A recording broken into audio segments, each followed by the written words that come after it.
ini cara-cara para dai-dai atau pendakwah-pendakwah balik-balik yang membawa ajaran-ajaran Islam melalui cara-cara tersendiri, ya, melihat karakteristik daerah setempat.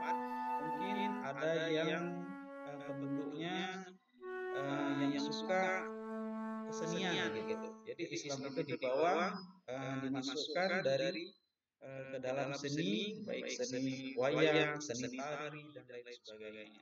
Itu bagian dari contoh atau strategi dakwah dalam perkembangan Islam di Nusantara.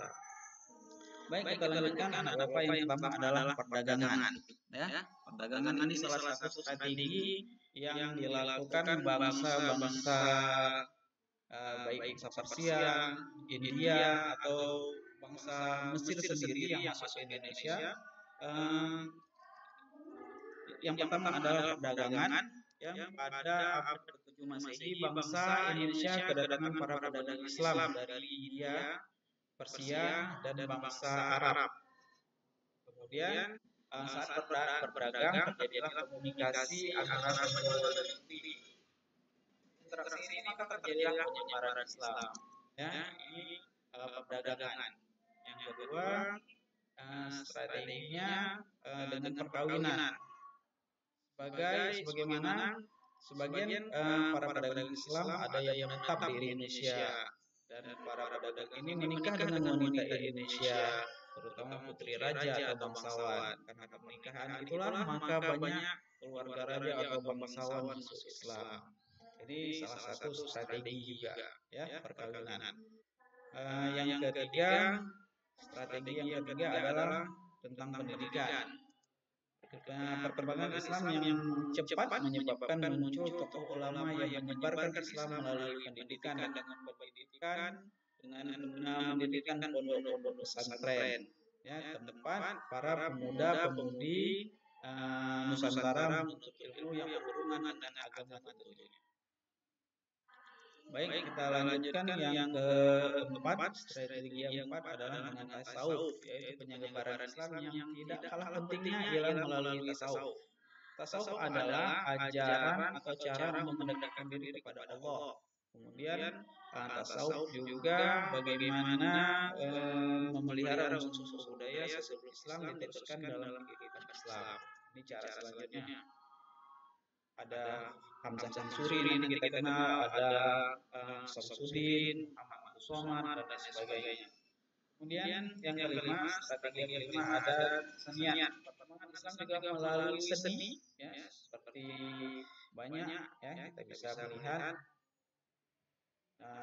Yang keenam tentang politik, ya, politik kita bisa melihat bagaimana seorang raja yang punya kekuasaan pengaruh yang besar dan memegang peranan penting dalam proses penyebaran agama Islam. Jika raja sebuah kerajaan menurut Islam, maka tentu rakyat akan menurut agama Islam juga. Dan selanjutnya akan lahir faktor-faktor yang mempengaruhi Islam mudah berkembang di Indonesia. Makanya hari ini Islam itu cepat berkembang di Indonesia ada beberapa faktor. Yang pertama, ajaran Islam mudah dimengerti, ya, mudah dipahami dan mudah diamalkan. Kemudian syarat memeluk Islam sangat mudah. Hanya tinggal mengucapkan syahadat tentunya. La ilaha illallah wa asyhadu anna Muhammadan abduhu wa rasuluh. Asyhadu alla ilaha illallah wa asyhadu anna Muhammadan rasulullah. Yang ketiga adalah Islam tidak mengenal kasta, ya, sebagaimana halnya dengan Hindu ketika itu.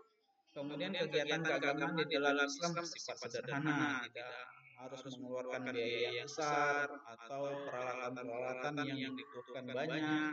Kemudian ya, pokoknya sifatnya sangat sederhana, ya, tinggal ambil wudhu, gelar, hadap kiblat, selesai. Yang kelima, Islam disebarkan secara damai. Selanjutnya jatuhnya Majapahit dan Sriwijaya ketika itu. Ya. Kemudian mendeskripsikan sejarah perkembangan Islam di Indonesia pada masa Kesultanan yang pertama, Samudra Pasai. Kerajaan Samudra Pasai didirikan pada abad ke-11 oleh Marang Khair. Kerajaan ini terletak di pesisir timur Laut Aceh. dan merupakan kerajaan Islam pertama di Indonesia. Jadi Aceh adalah tempat kerajaan Islam pertama kali di Indonesia. Di mana? Di Samudra Pasai. Ya. Kemudian kita lanjutkan ada kerajaan Aceh Darussalam. Kita bisa melihat kerajaan Aceh Darussalam itu di Sultan Ali ya, Sultan Ali. Kemudian ada kerajaan Demak ya, di latar belakangi oleh melemahnya pemerintah. Ketika itu ada kerajaan Kesultanan Banten, ada kerajaan Ternate dan Kidul. Ini kerajaan-kerajaan yang tumbuh terus di Indonesia. Kemudian ada kerajaan Goa dan Talu. Kita sering kenal ya di Makassar ketika itu. Pada masa penjajahan Belanda, pada mulanya bangsa Belanda datang ke Indonesia hanya untuk menjalin hubungan dagang karena Indonesia kaya dengan rempah-rempah. Tapi kemudian mereka memonopoli perdagangan tersebut serta mengeluarkan instruksi kepada para bupati agar urusan agama bagi orang Jawa dan Madura diawasi. Ini periode Belanda ya. Kemudian ini bisa kalian baca sendiri.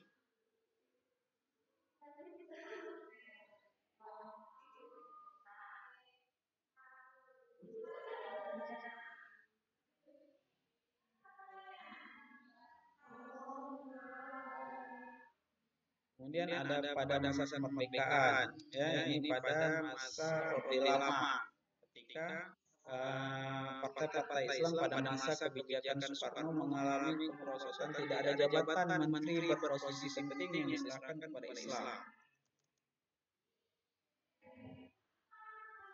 Ya bisa dibaca. Kemudian ada masa Orde Baru, ya setelah runtuhnya Orde Lama masuk Orde Baru. Ini perkembangan masa Orde Baru ini Islam semakin berkembang ya dengan ditandai banyak berdirinya masjid mushola, madrasah pesantren, mulai ada kegiatan-kegiatan Ramadan, kemudian ada aktivitas sosial keagamaan. Selanjutnya pada masa reformasi. Sinilah marak kehidupan politik Islam dewasa ini sebagai suatu fenomena yang dapat diberi label repolitisasi Islam. Ya. Banyak sejumlah partai politik yang menggunakan simbol atau azas Islam. Kemudian ada perjalanan Wali Songo, kita ketahui ini bisa kalian baca sendiri. Tidak Bapak jelaskan. Kemudian ada jumlah nama dan area wilayah Wali Songo. Ini bisa kalian perhatikan, ada wali itu wali ulama ya, warasatul anbiya. Kemudian ada Songo itu 9. Jadi ada 9 wali yang ketika itu mereka yang mengajarkan, yang berdakwah di daerah-daerah tertentu. Inilah yang mereka mempunyai sumbangsi tinggi yang besar dalam menyebarkan Islam di Indonesia. Kemudian sejarah dakwah Wali Songo ini bisa dibaca sendiri. Nah, apa metode dakwah mereka? Ya, ini ada di Sunan Gresik, ya metode dakwahnya dengan cara bertani, ya. Kemudian ada didikan pesantren, ada melalui kesenian, ada politik dan lain sebagainya.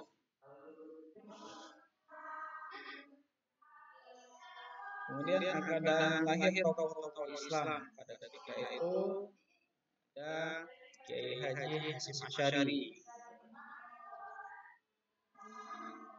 Itu yang pertama. Yang selanjutnya ada Kiai Haji Ahmad Dahlan, terkenal dengan organisasi Muhammadiyah ya. dakwah melalui organisasi yang pertama Syarikat Islam,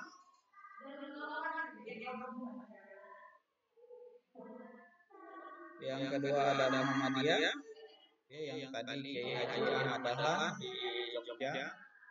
Kemudian yang ketiga kita lihat ada Al-Irsyad.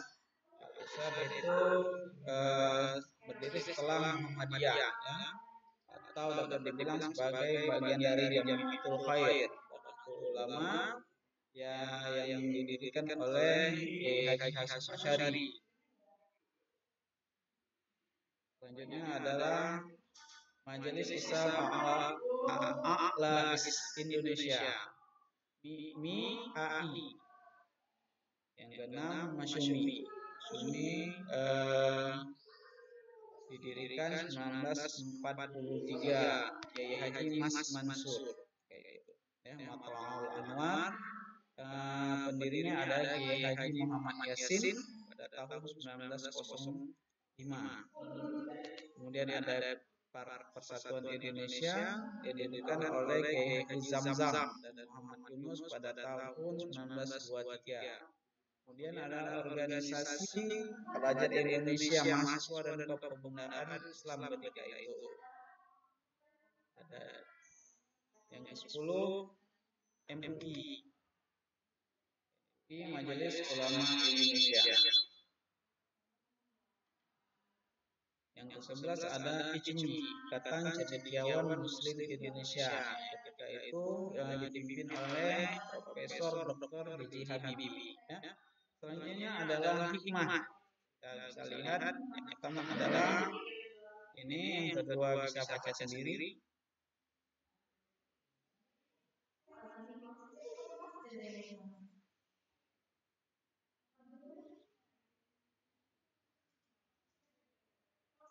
Baik, referensinya. Baik, Bapak, itu saja mungkin materi kita kelas 12 semester 1 ini. Mudah-mudahan kalian bisa kami bisa baca kembali materi tersebut. Sekian, assalamualaikum warahmatullahi wabarakatuh. Drop it.